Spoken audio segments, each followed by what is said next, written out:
చెందిన భద్రతా welfare association విభాగంలో లోన్ల విషయంలో కొన్ని అవకతవకలు జరిగినాయి అనేది మా దృష్టికి వచ్చినాయి. వెంటనే మేము భద్రతా హెడ్ ఆఫీస్కు కంప్లైంట్ చేయడం జరిగింది.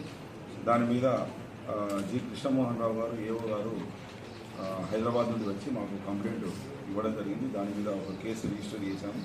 దీనిలో ఇన్వెస్టిగేషన్ చేసిన తర్వాత మాకు తెలిసిన విషయం ఏంటంటే బండారు రాకేష్ అనే పోలీస్ కానిస్టేబుల్ లాంగ్ లీవ్లో ఉండి ఈ మోసాలకు పాల్పడ్డాడని తెలిసింది.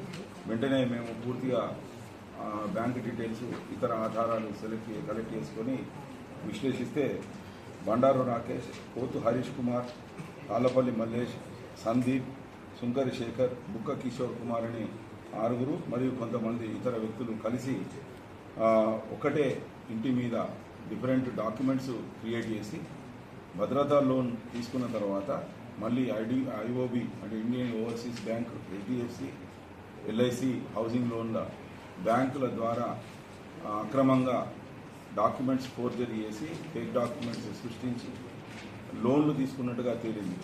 ఇది 3 ఇళ్ల మీద ఇలాంటి లోన్లు తీసుకోవడం జరిగింది. ఈ 3 ఇళ్ల మీద మొత్తంగా 2,61,89,000 మోసపూరితంగా లోన్లు తీసుకొని వారి యొక్క జల్సాలకు ఇతర అవసరాలకు వాడుకున్నట్టుగా తెలిసింది. వెంటనే డిఎస్పీ ఆధ్వర్యంలో ఇన్స్పెక్టరు మరియు ఎస్ఐ ఒక స్పెషల్ ఇన్వెస్టిగేషన్ టీం ఫామ్ చేసి అధికారులందరూ ఈ ఇన్వెస్టిగేషన్లో పాల్గొని మొత్తం 6 ఈరోజు అరెస్ట్ చేయడం జరుగుతుంది. దీనిలో సంబంధిత డాక్యుమెంట్స్ అన్నీ సీజ్ చేసుకోవడం జరిగింది. ఇంకా కొన్ని డాక్యుమెంట్స్ అవసరాలు ఉన్నాయి.